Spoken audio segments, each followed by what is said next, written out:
Assalamualaikum warahmatullahi wabarakatuh. Saya Sapudin Itur, MSI, anggota TP2GD, tim peneliti gelar pahlawan daerah ya. Kemudian saya juga dosen STID Muhammadiyah Tanjung Redap Rau. Saya juga sebagai ketua tim ahli cagar budaya Kabupaten Berau, ketua pemerhati kebudayaan Indonesia, ketua bidang tradisi lisan KSBN Provinsi Kalimantan Timur. Kali ini saya akan berbicara masalah raja alam yang lagi populer-populernya di Kabupaten Berau saat ini. Dan insya Allah akan segera dilaksanakan seminar calon pahlawan nasional. Saya ingin menegaskan saja sebagai anggota tim TP2GD Kabupaten Berau menyatakan bahwasannya memang benar Raja Alam Sultan Alimuddin mendirikan keraton atau istana atau istilah orang Berau rumah besar di Tanjung, di Sungai Gayam atau di Rantau Gayam di Tanjung. Makanya dikenal dengan Raja Tanjung atau Kerajaan Tanjung, dikenal juga dengan Sultan di Tanjung, yang kemudian hari menjadi Kesultanan Sambaliung. Raja Alam memisahkan diri dengan Kerajaan Berau. Akhirnya Kerajaan Berau terpecah menjadi dua, yaitu Kerajaan Tanjung dan Kerajaan Gunung Tabur. Dari perpecahan itu ternyata disebabkan oleh pengaruh penjajah Hindia Belanda. Hindia Belanda pada tahun 1800 sudah mengejakkan kaki di Berau. Kemudian sudah banyak mengenal tentang kekayaan alam yang ada di Kabupaten Berau. Yang kemudian hari salah satunya adalah membuka perusahaan batu bara yang kita kenal dengan Steenkolen Maskapai Parapatan, yang dipegang oleh perusahaan di bawah Hindia Belanda. Nah, ternyata di balik itu semua, kedatangan Belanda sudah menggunakan sistem dan politik adu domba. Mereka berusaha supaya bagaimana kerajaan-kerajaan itu, para pemimpin itu tidak bisa bergerak dan tidak bisa membesarkan diri dalam kekuasaannya. Apabila ada pergerakan semakin kuat dan semakin besar, diupayakan bagaimana caranya supaya ini semakin menurun kembali. Nah, Belanda bersahabat dengan Sultan atau Raja Gunung Tabur. Muncullah problema baru yang di wilayah Berau ini. Nah, Raja Alam melihat keadaan itu, memperhatikan, menilai, meneliti, dan akhirnya seperti apa? Tidak mungkin Raja Alam akan bersahabat dengan Belanda, karena Belanda menjajah, akan mengambil hak-hak kekayaan wilayahnya dengan kekuasaan Hindia Belanda. Akhirnya Raja Alam membuat kekuatan, membangun armada yang dikenal dengan armada laut di Batu Putih, di Dumaring, di wilayah antara Tanjung Mangkaliat dengan Longsoran Naga, muara Longsoran Naga yang masuk ke Berau. Ramailah perahu-perahu yang dipimpin oleh Sarip Dakula, itu dari Suluk, dari Sulu, Kerajaan Sulu, itu memimpin ratusan perahu-perahu yang siap sergap apabila ada musuh datang. Sarip Dakula adalah menantunya Raja Alam sendiri. Kemudian Sarip Dakula ada keturunan dari penguasa di Suluk atau Kesultanan Suluk. Kemudian di pihak lain Raja Alam juga bersahabat dengan orang-orang dari Sulawesi, orang Bugis. Karena Berau hanya kenalnya Bugis, tidak mengenal suku-suku lain. Di Bugis, dikenal dengan Peta Pangeran.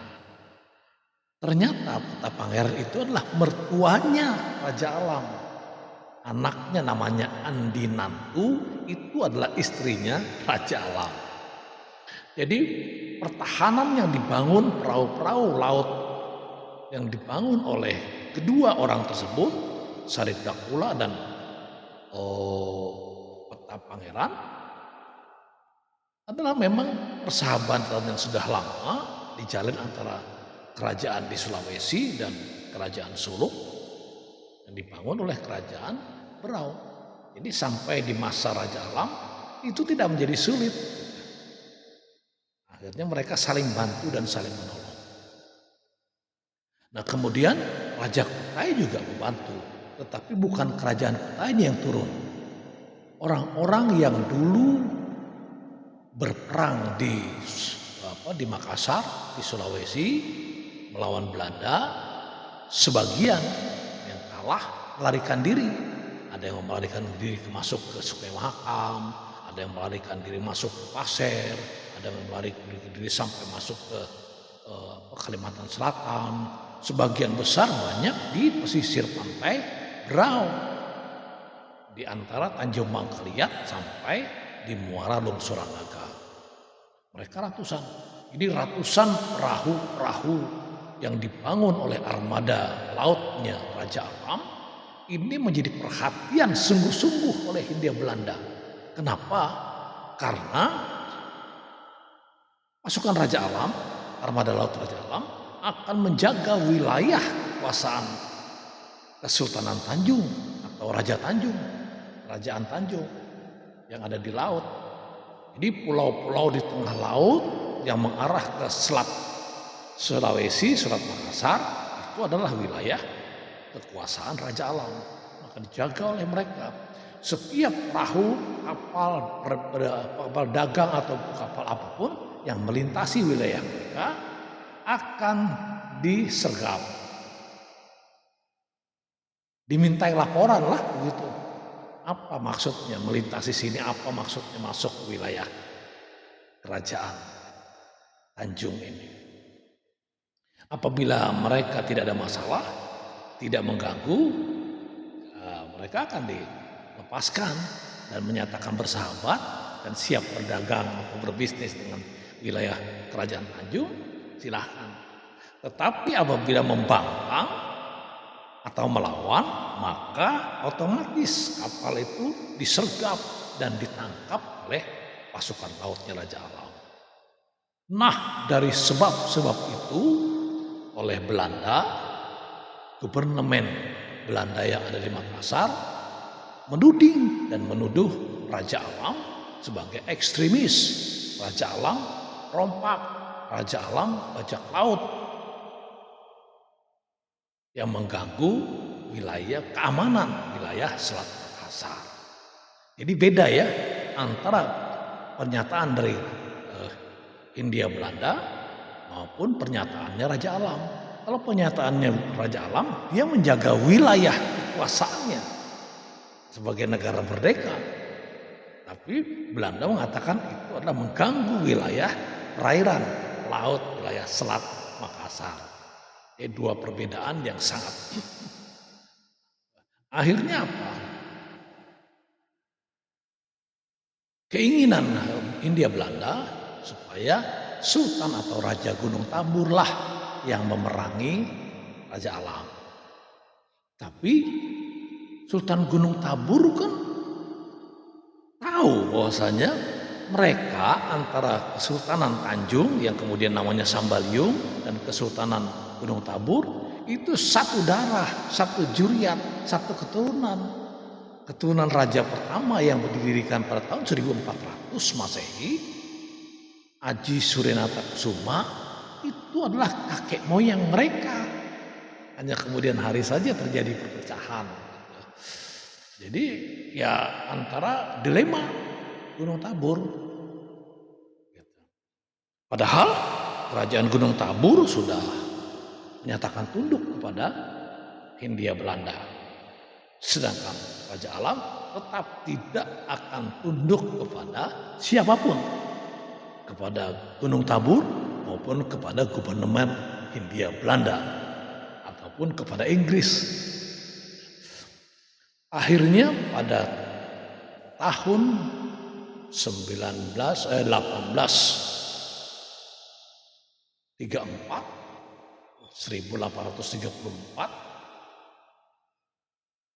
armada laut maritim laut Hindia Belanda mempersiapkan diri sejak April 1834. Dipersiapkan ada 5 kapal perang yang akan diturunkan untuk katanya bahasanya itu ekspedisi ke wilayah Kalimantan Utara, yaitu menuju ke Berau.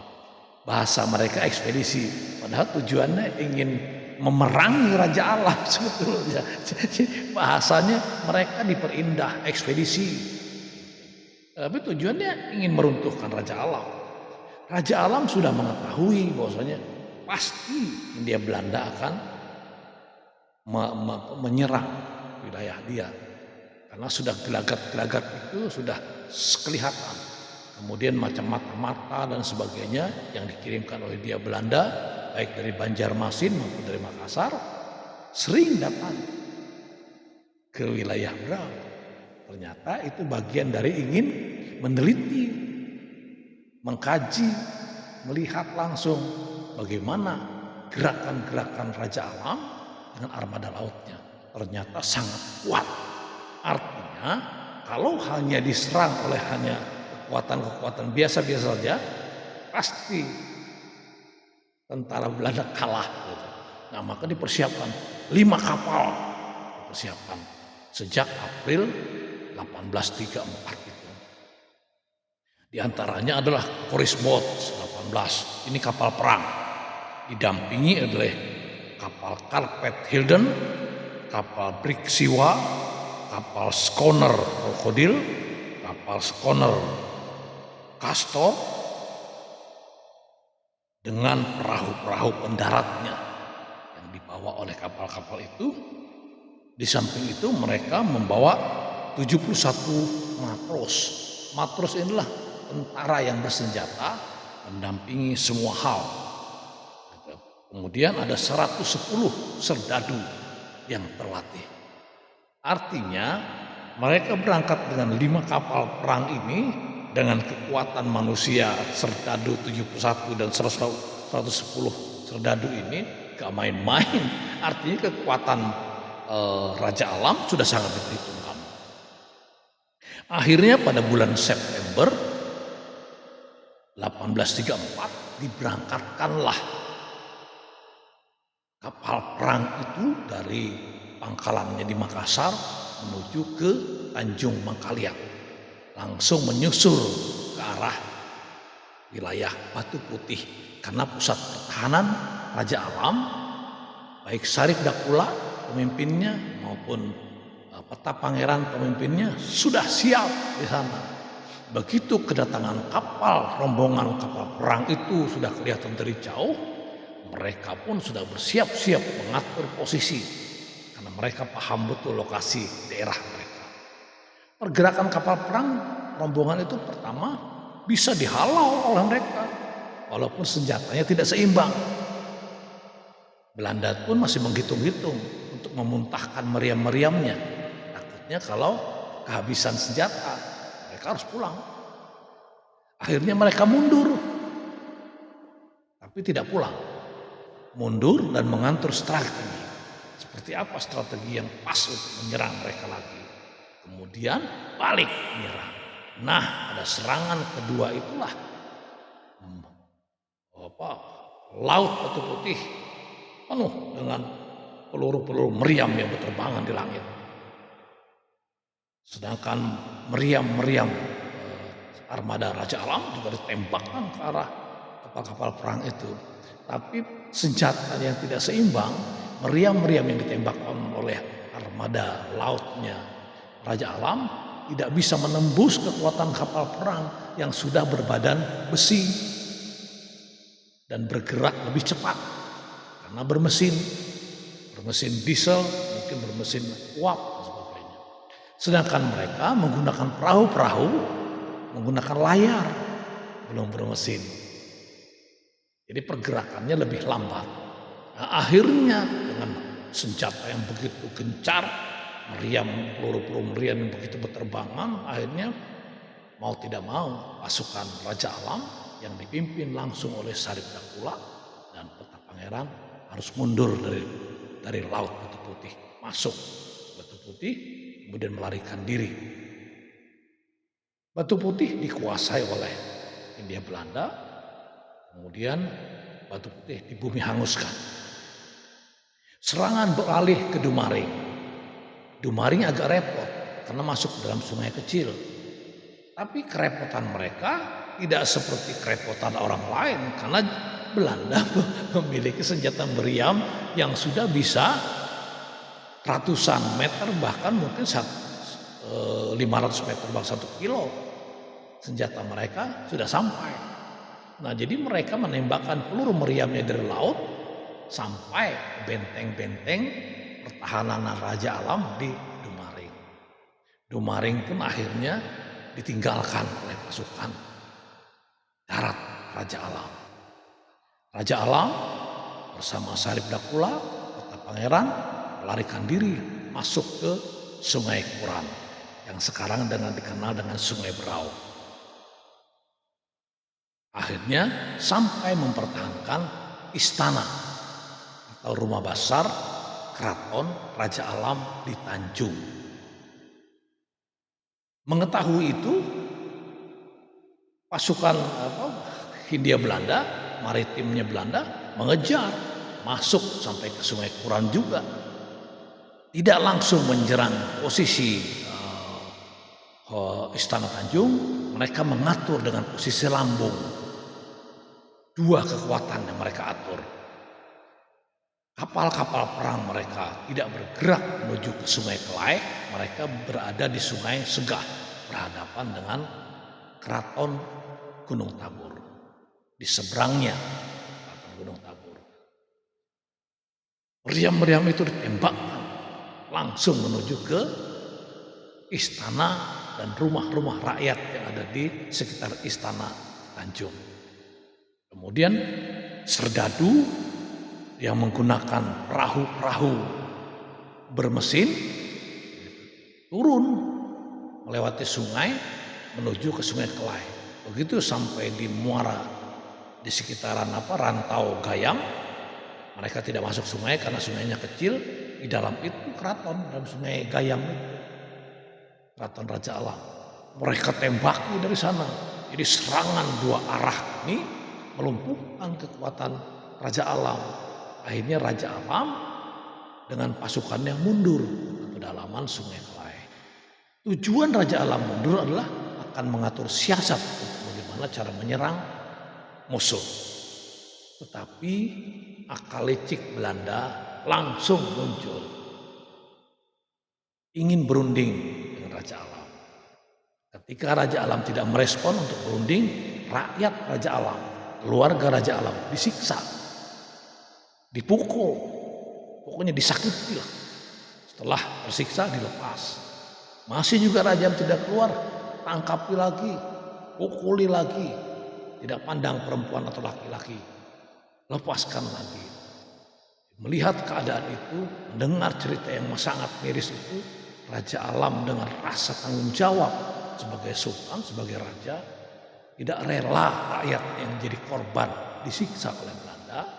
Raja Alam pun keluar dari persembunyiannya yang awalnya mengatur siasat, akhirnya keluar siap untuk berunding kepada maritim Hindia Belanda. Naik kapal Kurisboat 18, kapal perang terbesar di antara kapal-kapal perang itu. Raja Alam naik, disiapkan meja bagus-bagus, meja macam meja bundar, rundinglah.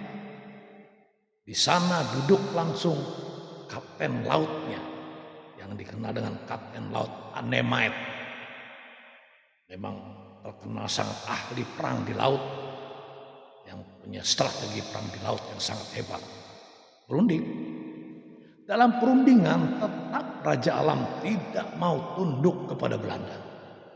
Tidak mau menyerah kepada Belanda. Nah, posisi seperti ini Belanda tidak mau tertekan.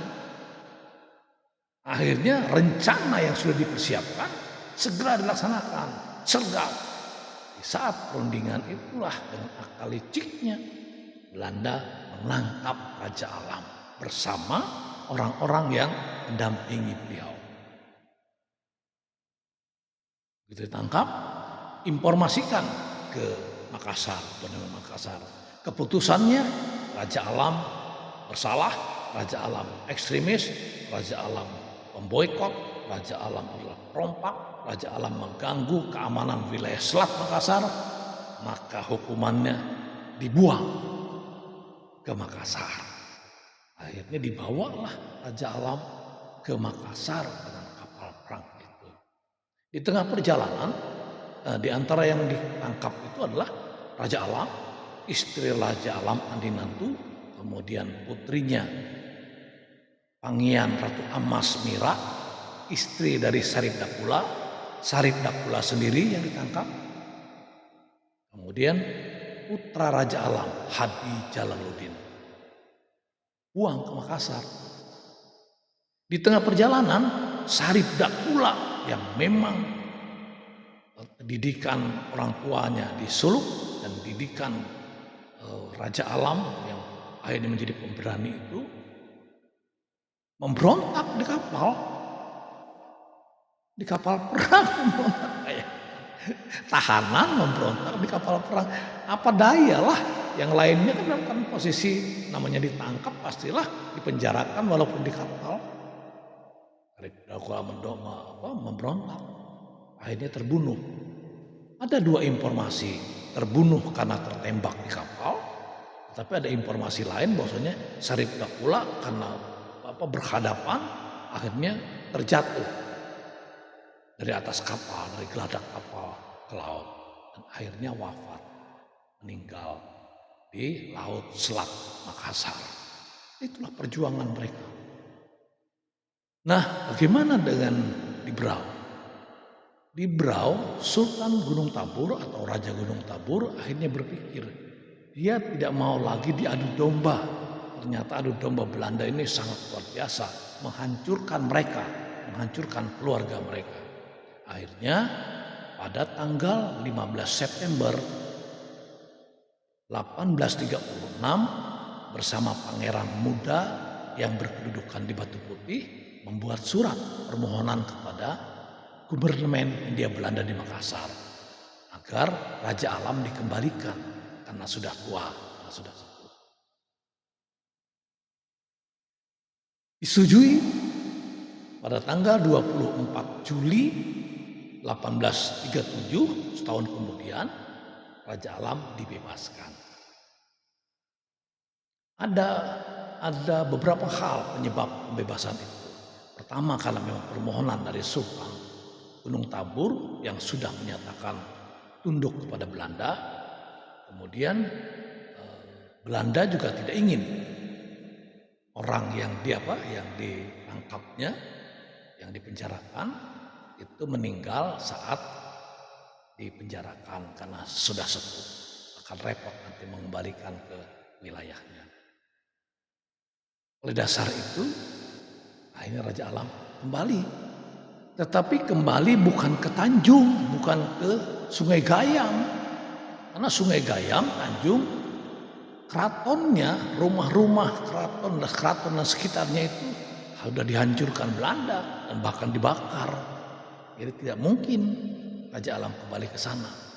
Akhirnya Raja Alam kembali lalu ke Batu Putih, karena di sana anaknya Sultan Kaharudin yang melaksanakan pemerintahan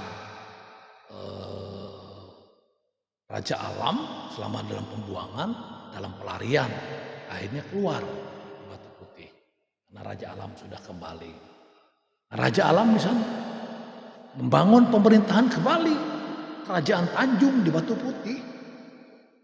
Artinya begitu pulang tetap Raja Alam tidak mau tunduk kepada siapapun dan tidak mau mengakui siapapun sebagai wilayah yang menguasai wilayah dia. Padahal seharusnya dia harus tunduk kepada Gunung Tabur, karena Gunung Tabur yang meminta untuk dikembalikan.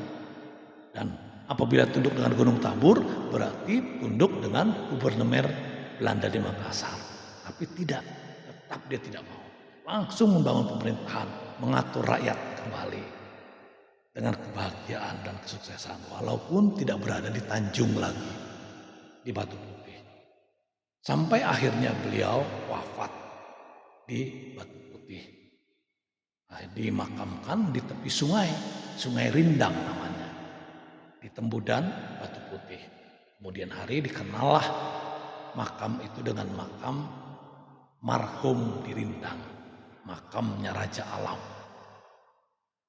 Sampai wafat Raja Alam pada tahun 1843 itu tetap Raja Alam tidak mengakui dan tidak tunduk kepada siapapun, kepada Gunung Tabur maupun kepada Gubernur Belanda.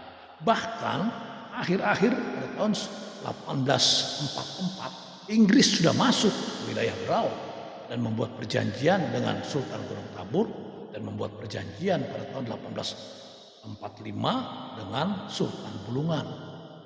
Tetapi Raja Alam tetap tidak mau mengakui itu. Dia tetap sebagai negara merdeka dan bebas serta mandiri.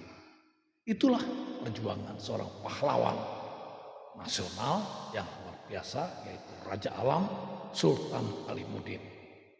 Terima kasih. Assalamualaikum warahmatullahi wabarakatuh.